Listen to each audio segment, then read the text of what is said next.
Hello everyone, this is Daniel. Today I'm going to be guiding you on how to replace the spark plugs on a 2002 Dodge Ram with a 4.7 liter engine.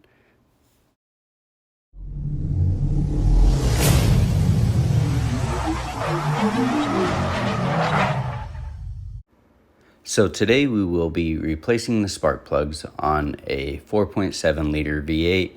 We are using NGK Spark plugs, which should be pre-gapped for 0.04. It is always a great idea to double check the gap on your spark plugs before installing them. Using a 5/16 or a flat-headed screwdriver, go ahead and loosen this fitting here. Next, you'll want to release all 4 clips around the air filter box housing. Once you unfasten those 4 clips, you can lift up on the top of the air filter housing and remove the tube. Using a 10mm, you will now remove 1 bolt from each side of this upper plastic plenum. Then you will need to remove a hose from the back side of it.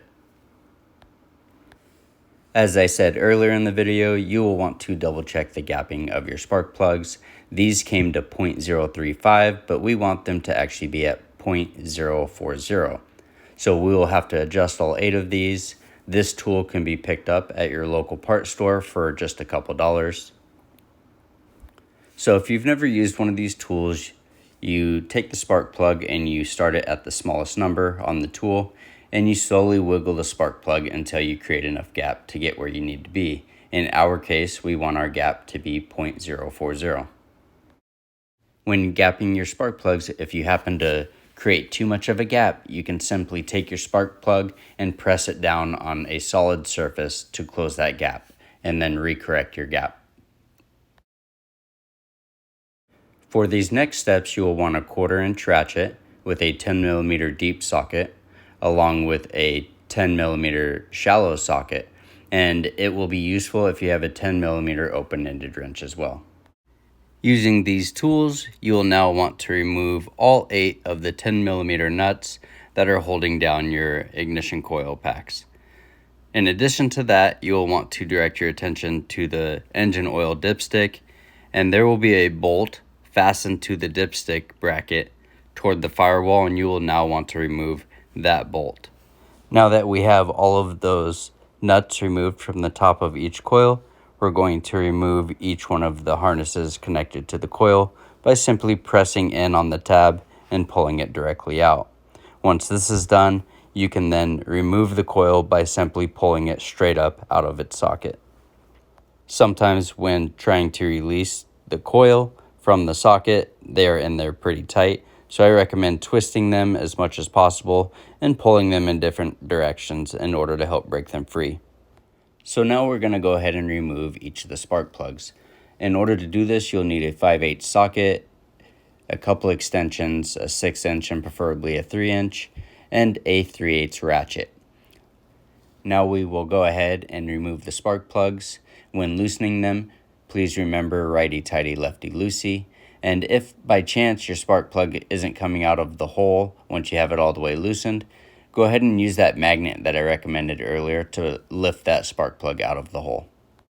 Here's a quick comparison between a spark plug that has been used for almost 100,000 miles and a brand new plug. If this is your first time doing a tune-up on a vehicle, I recommend replacing 1 spark plug and 1 coil at a time.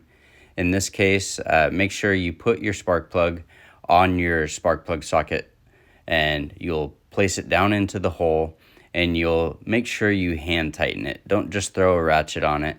You'll want to get it down in there, and you'll feel when it's going correctly. If you're forcing it, it means something's wrong, and you'll need to start over. According to the manufacturer's specifications, the torque should be between 13 and 15 foot-pounds. I like to just make it snug. When removing the spark plugs near the firewall toward the rear of the engine, I found that it is easiest to use a 6-inch and a 3-inch extension connected together. I like to use dielectric grease whenever I'm doing tune-ups. You simply add about a pea-size amount to the end of your coil and then just drop it into place. The process for removing the spark plugs and the ignition coils is going to be the exact same for all 8 cylinders.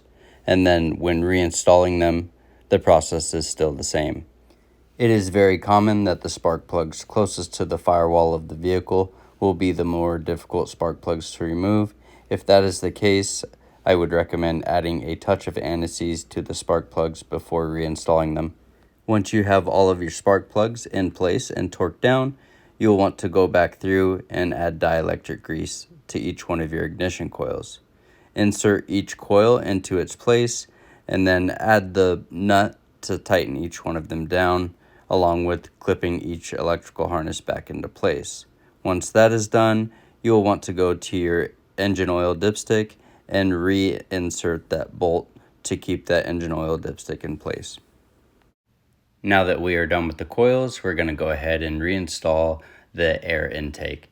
So when installing this, make sure you reconnect the hose on the back side. And then also make sure when you're putting it down into place that you're lining up the holes on the passenger and the driver's side. When those are lined up, there is a tab on the front side of that cover that will actually snap down into place, securing it from moving. Once you have that piece installed, reconnect your hose and then reconnect your air filter housing top and make sure you snap down all 4 clips. Happy to say that I'm done. I've done a lot of work on this truck in the last few days and feeling good about it. So thank you so much for watching. I'll post any of the parts or the tools that I've used down below in the description. And if you have any comments or information to provide to help others with this, please feel free to comment below. Thank you again for watching and have a fantastic day.